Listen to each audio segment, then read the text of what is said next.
Welcome to the third episode of the Cricket Paper podcast. This week, with the fourth test currently in its second morning from Old Trafford, with India well placed at 312 for 5, the last time I checked.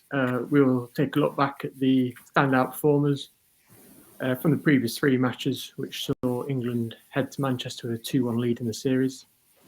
Mohan has already devised his team of the series so far, which you can find on our website, with 6 members from India and 5 from England, which just shows how the pendulum has swung back and forth throughout.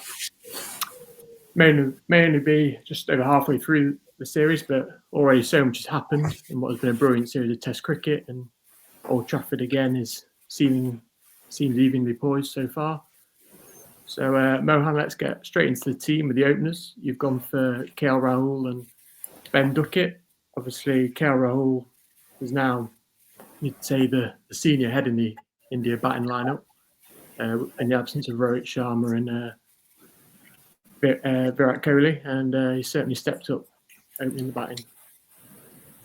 Yeah, and I think being that senior head, he's sort of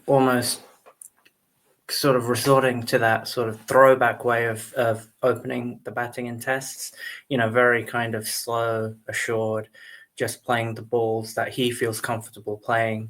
And I think in England, that's probably what you need to do. As much, the pitches may be flat, but the balls, especially in the, when it's newer, they still move around. So I think him being that sort of pillar of stability in an otherwise kind of, eccentric batting lineup across both sides, I think he offers that sort of perfect opening batter role, or at least one of the two.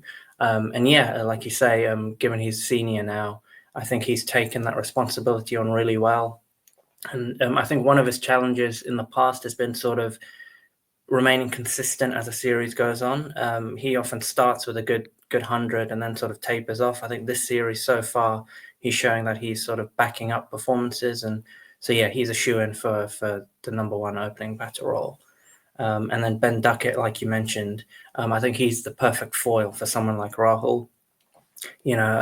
Admittedly, he's had a bit of a quiet series since that Headingley test.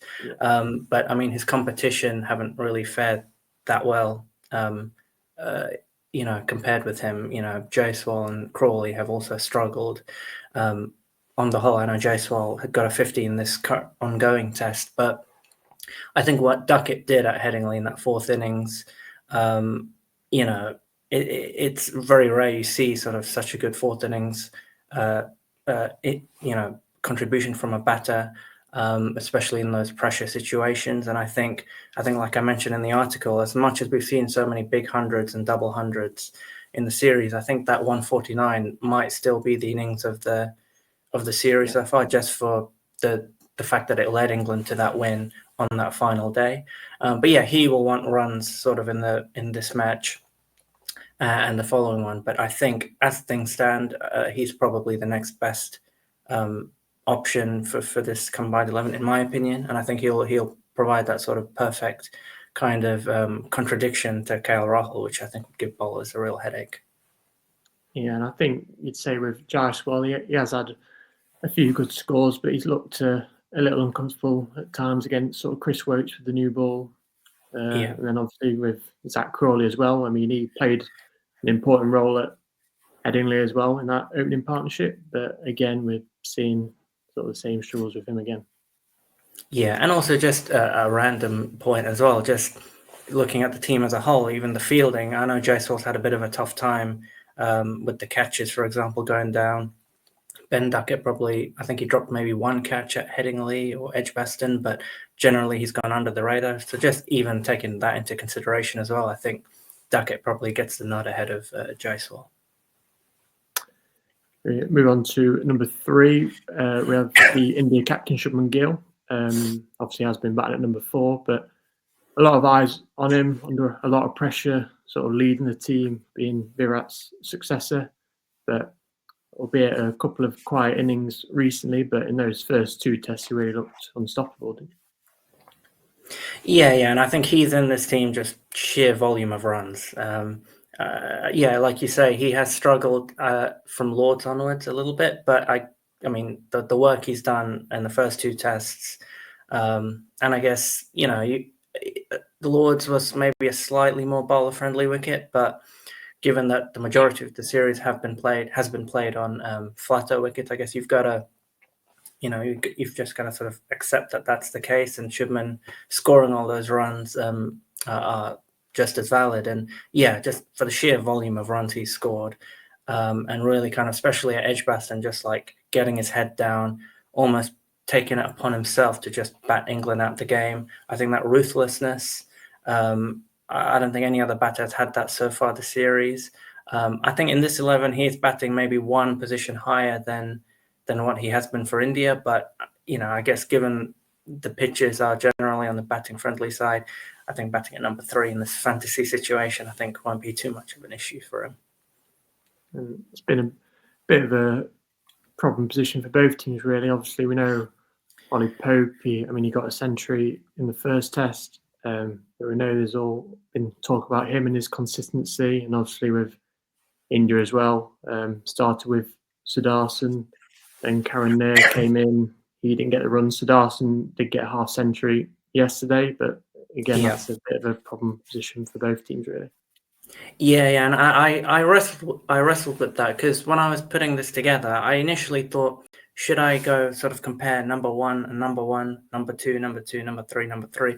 But then, because like you say, so many of the openers have struggled, and also Karen Nair, Sai Sudarshan, and Ollie Pope haven't exactly lit the series on fire. I thought it would be a shame to leave out so many of the middle order players who have really done the bulk of the work in this series. And, given that these pitches are quite flat, generally speaking, I think even shifting a couple of people out of position, by 1 or 2, won't be the biggest sort of detriment to the side. And like you say, Ollie Pope had a good start, but again has sort of fallen away. Karen Nair, I think, squandered a few good starts, especially in those first 2 tests. And Sai Sudarshan has been sort of in and out. If Sai can back up sort of his 61, I think he made yesterday, maybe if we do this combined 11 at the end of the series, it might be a different top order. But I think for now, probably, like you say, the actual number 3s that are played in the series probably haven't done enough to justify position in like this combined 11. If we move on to number 4, perhaps unsurprisingly, it's Joe Root.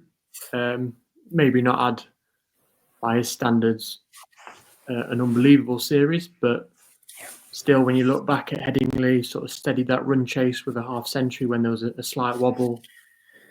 Missed out at Edgbaston, where pretty much most England team did. But then a crucial century at Lords in difficult batting conditions, and he's now on the verge of leapfrogging a few more greats of the game in the all-time test run scoring charts.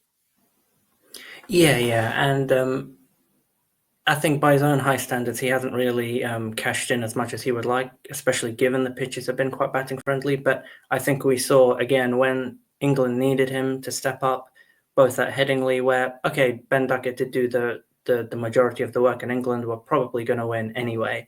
But when they lost a couple of quick wickets on that final day, for Root to come in and just steady the ship and just calm everything down, I think he showed his value there. And then at Lords, I think, was the prime example of what Root brings to any side. Just when things got a little bit more helpful for the bowlers, he just, set his stalls out and played the way only he can really play. And then everyone sort of followed suit. And like you say, he's on the precipice of like something that I never thought would be done. Like anyone getting remotely close to Sachin Tendulkar's total aggregate. I think it's huge credit to him. And like I think I mentioned in the article, now that he's up and running with a few runs and he's got 100, I wouldn't be surprised if in this test and then the next one you see him getting a couple more hundreds, because he's that kind of player. Once he gets going, it's quite hard to stop him, especially in the last few years. We have Rishabh Pant next. It's been chaos with him at times, but box office to watch, and that sort of flamboyant stroke players caused him. It has caused him an injury yesterday. We'll see if he does come out to bat, but he won't be keeping wicket. But up until then, there's no doubt that he was effective in going about it the way he does. Yeah, and I think he still, across both sides, as much as you've got the England players playing in the baseball style, I think Pant still remains the sort of the trump card across both sides, and just that person that can change the game so dramatically in like a session. And I think he has come off more often than not the series. Like you say, it is chaos when he bats. Like, you don't really know what he's going to do. And I think it's funny, sometimes we've seen him sort of talk to himself on when the camera's focused on him, sort of like try to calm down, and then very next ball he try something like outrageous. But I think that's part of why he's so good. And I think players like him, if you just leave him to it, I think you get the best out of him. And I think in this series, we've seen that. What he did at Headingley, being the second keeper after Andy Flower to get twin tons, I think is a huge credit to him. But he's even shown glimpses of trying to, even though it's battling, every sort of fiber in his being to do so, just trying to play the situation a little bit more in certain situations. I think at Lords, he was trying to sort of, hold things back a little bit when he was batting with KL Rahul before that run out happened. He's shown glimpses that he's trying to sort of widen sort of how he plays. But what he's done so far this series has been great. And I guess for the series' sort of point of view, we hope that he hasn't actually broken his foot. I'm not entirely sure what the latest is on that. Some reports claimed he had broken his foot, but he seemed to be padded up or in his white. What his situation is, but yeah, hopefully he isn't too badly injured and we can see him again in the series. Yeah, the suggestion is that he will bat if need be, but Okay. It'd be interesting. What kind of condition? I don't think there'll be too much footwork. It'll be sort of. Yeah, it might be a bit of that Nathan Lyon situation a couple of years ago where he kind of hopped out and just tried to hit boundaries. Next, we have Ravinder Jadeja, the veteran all-rounder. It's not been a brilliant series for him with the ball, but certainly made some crucial contributions with the bat and frustrated England.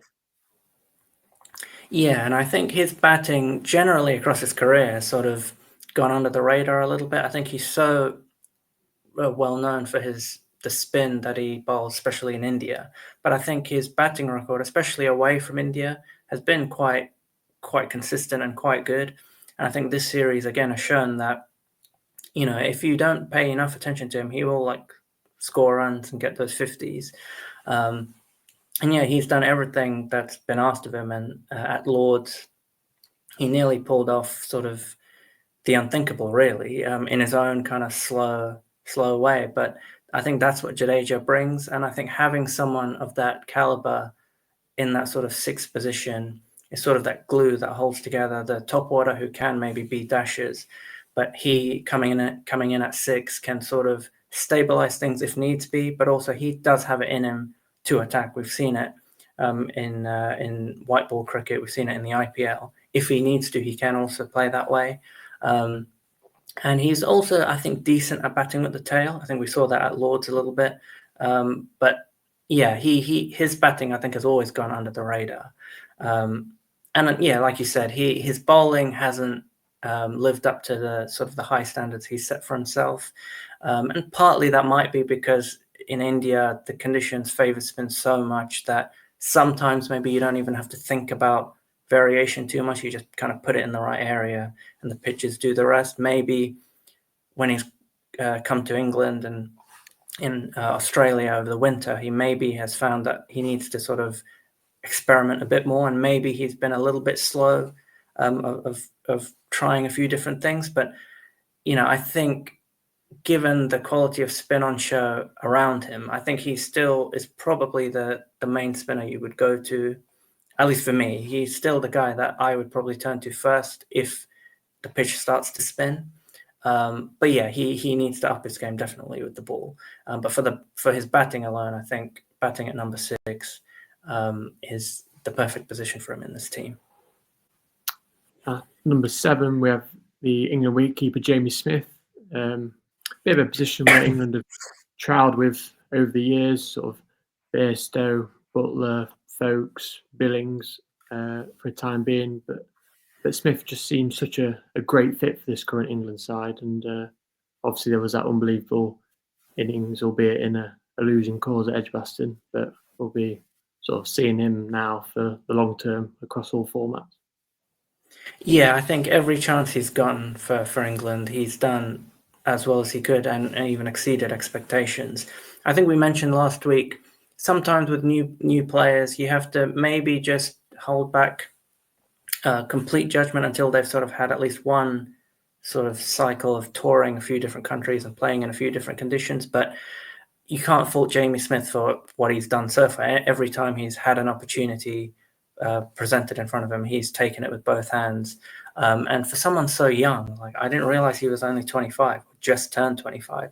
For someone so young, he has that sort of really calm demeanor about him, which I think in a series like this where there's so much going on, so much chaos, like you mentioned earlier, having him sort of in that sort of number 7 position, I think is really handy because, you know, he might be up against a second new ball. He might have to bat with the tail. He might need to, you know, consolidate a bit. He might need to accelerate and get those quick runs. And I think the demeanor in which he's batted, I think he's the perfect person for that role in the series. And I think that 184 not out at Edgbaston was, I think, the perfect example of what he can bring. You know, once he's kind of settled and he's assessed the pitch and he's got his tempo down. I think he has a really bright future ahead of him. I'd like to see him how he goes in Australia, for example. Being a tall guy, he seemed to play the short ball really well.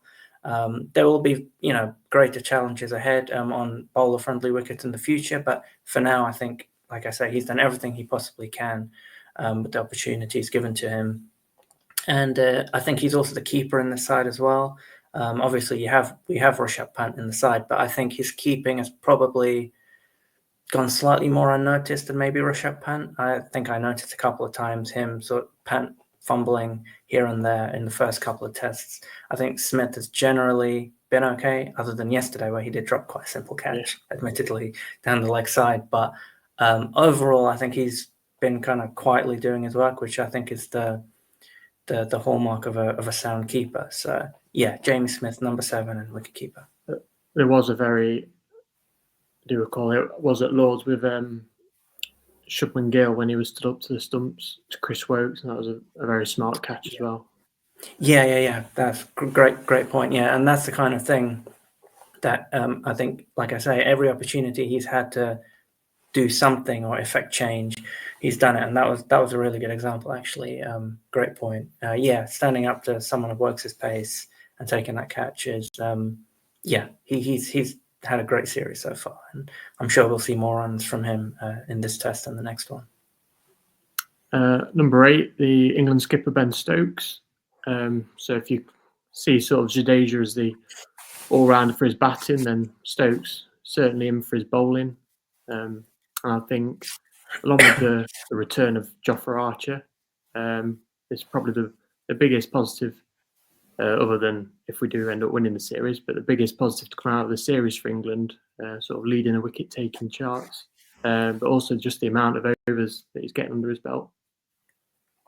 Yeah, and I think I saw a stat yesterday saying this series he's bowled the most overs he's ever bowled in a single series. I think it's at 100. It was at 119 overs, I think, overnight.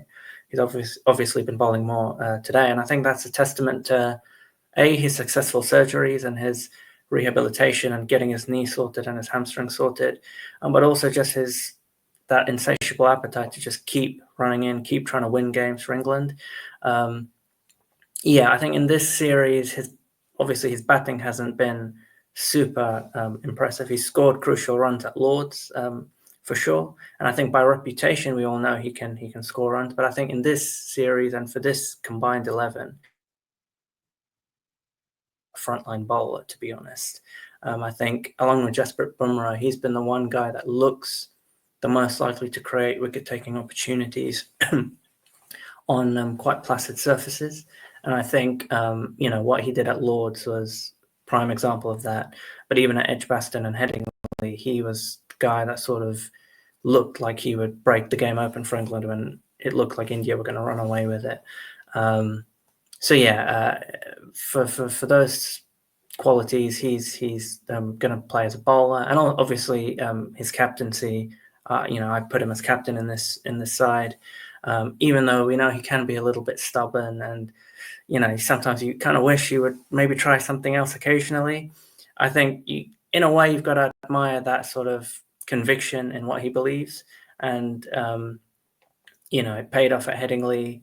It worked at Lords. We'll see how things go here at Old Trafford. But even those tactical plays, sort of within a session, within an over, constantly trying to maneuver the field and change angles slightly to get the batsman thinking about something else. I think for all those reasons, I think he's the captain of this side as well. He seems to have the edge over Shubman Gill when it comes to coin toss as well. Yeah, I mean, was it Remarkable. 14 consecutive losses for India or something like that? That's, yeah, I don't even know how that's possible, but I guess it is possible. But yeah, it would be interesting if in one of these games India do win the toss and the decision is completely taken out of Ben Stokes' hands, to see sort of how he responds or how the team responds in that situation. But obviously, because Ben Stokes is doing things slightly unconventionally, it may not make much of a difference if Shubman Gill does win the toss and does something that the pundits all think should be done, because Ben Stokes may have done the complete opposite anyway. But that toss statistic is quite funny. Another England seamer in Brian Cars, a revelation really since coming to the side over the winter. Perhaps hasn't got the amount of wickets he would have liked this series, but when there's a lot of questions around sort of the makeup of our seam attack, he's been a very useful addition and someone who can take the new ball and hit the pitch hard. Yeah, and I think this is the position where, and I would like your input on this as well, Dom, is where I started to wrestle with a few different options, because obviously the bowling has been the hard work in the series across all bowlers. I think other than Stokes and Bumrah, I think the other bowlers, they've got wickets, but they've gone for a lot of runs, or their average has been high. So yeah, I was wrestling between Kars and Akashdeep. I know we spoke about this briefly off air. I think the reason I erred on the side of Kars was, I think he's played, just sample size wise, he's played 3 games. I think Akashdeep missed Headingley, was unreal at Lords, but then was a bit sort of underwhelming at did well at Edgbaston, but was slightly underwhelming at Lords. Kars, I think, while he hasn't been amazing across all 3 tests, there have been glimpses of, like, the role I see him in this team would be probably with the new ball. I think he's had the occasional new ball burst where he's looked really kind of incisive. I think Lord's day 4 last hour, or that last kind of couple of hours, okay, he may not have opened the bowling, but I think he had a newish ball in his hand when he was operating at that time. Yeah. And I think that was a good glimpse of, I think, what he can do. He's sort of the Mohammad Siraj of the England team, in that he seems to always run in. He doesn't seem to, even if his like toe is falling off. Well, yeah, he didn't look fully fit, really, did he, Edgbaston? Yeah, exactly. But despite all of that, and despite all of that, he still runs in, gives it his all. Looks to be sort of up for the contest. Willing to give some verbals as well if needed. And just for all of those reasons, I think that's why I erred on the side of Kars slightly. And also, and again, you don't necessarily pick bowlers because they can bat, but he has scored some valuable runs as well in the series, which, in these games where it's gone down to the wire, a lot of them, some of those extra sort of 20s, 30s might be those contributions making the difference in the end. So I think for all those reasons, I personally verged erred on the side of Brighton Cast, but I know you were interested in sort of Akashdeep as a potential option. Talk me through sort of. Yeah, well, I think just his impact in that second test, because obviously Jasprit Bumrah sat out that test. So for him to come in, 1-0 down the series, the way both him and Siraj bowled, sort of to back up the batters there. Made it a real complete performance by India. That was very impressive. I think for England, the other options, I mean, Chris Wokes, I don't feel has actually bowled too badly. He's been a little bit unlucky, sort of beating the edge of the bat, a few sort of LBW calls, umpires call, so he could have had a few more wickets, but fundamentally his stats don't make for great reading. Same with Josh Tong. A lot of credit for him in that first test for the way he kind of ran through the tail of India, which is an issue that England have had for a while. But he obviously only played the first 2 tests, and if Jofra Archer had played maybe one more test, I think the impact he's had since coming to the team, then he could well have been in this team. I think, because I'm not sure what I was expecting coming back into the team, but after, I wouldn't say I'm surprised that he's done as well as he has, but after that length of time out of the team, it was impressive how he's looked like he's not been away, really. Yeah, and I think you made a good point there that if he had played one extra game, I think when I was picking this combined 11, I was trying to sort of focus a bit on sample size, like how many have done reasonably okay to very good across maybe 2 or more games, versus someone that had a really good one game, but then maybe didn't sort of back that up in another game. And I think that's where, for example, I didn't go for Akashdeep and Jofra Archer as well. I think average-wise, based on that one performance at Lords, I think he's up there with Bumrah, but obviously it was just the one game. But like you say, with everything we know about Archer, if he backs it up, which he probably will do, I think if we do this combined 11 again at the end of the series, I'm sure Archer will be in the side as well. But yeah, I agree with all your points about sort of Tongue could have been in here just for the way he sort of blasted the tail away. I think Wokes, you're right. As the series has gone on, maybe his figures haven't done as much justice to actually how he's bowled. He hasn't really been absolutely terrible. He just hasn't been that incisive. But again, very few bowlers have. So I don't, like you said, I don't know if we can hold that too much against him. But yeah, I agree with your points there and the sort of pros and cons of all the bowlers. Then we finish off with 2 Indian seamers, Jasprit Bumrah and Mohammad Siraj. Ironic that the one game that India won was without Bumrah, but in the 2 tests he played, obviously ahead of the Manchester Test, he took 5 in the first innings of both, and has sort of the best average and lowest economy rate of all the bowlers in the series. Yeah, and I think Bumrah, there's not much that needs to be said. I think, he came into the series with the reputation and all the stats showing how he's like better than all the legends in like the history of the game and everything. So it was just a matter of him backing it up. And unfortunately for him, the main issue has been the fact that India just can't reliably pick him for all 5 tests because of his injury issues. But every time he's played, he personally has done, I think, what we expected him to do. It is interesting, like you say, that stat about how when he plays, India do still find themselves a lot on the losing side, which it's a weird one because I don't know if you can blame him. It's not like he's doing anything wrong. It's just one of those weird kind of coincidences, I guess. But I mean, just his own bowling, at any point in the game when he comes on to bowl, whether it's new ball in the middle with the old ball, he just finds a way of getting wickets. He has a way of like taking the pitch out of the equation when he wants with those Yorkers.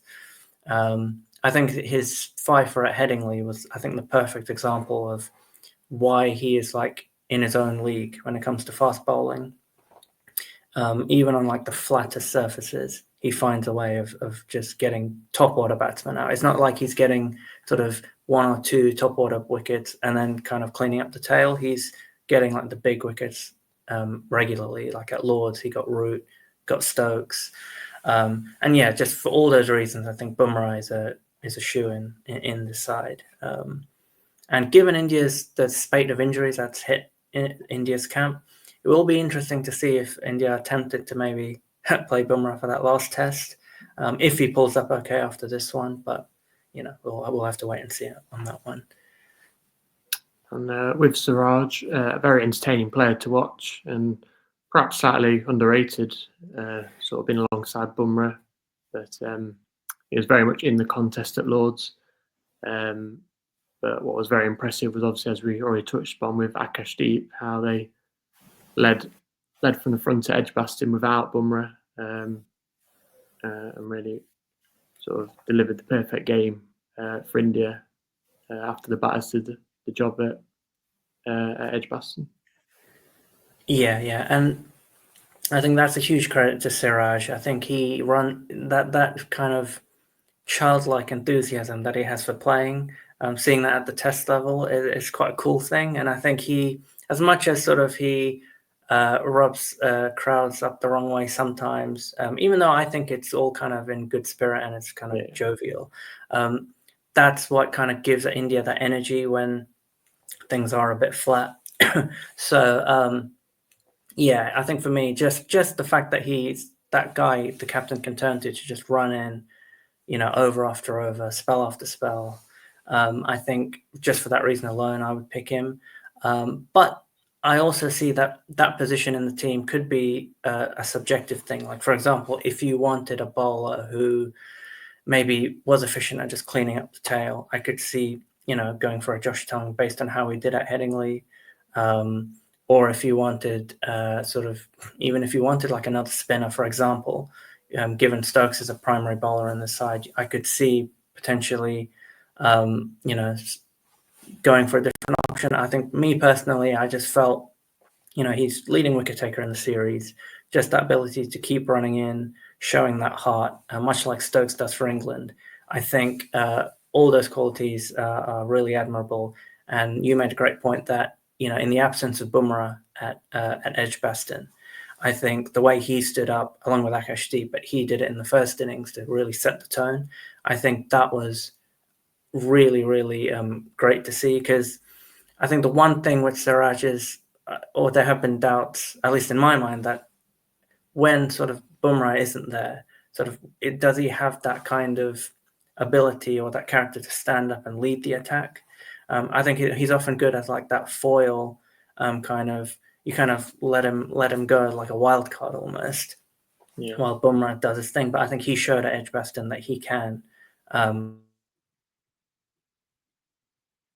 I think for me, I would go with Siraj as that as the number 11 in this side.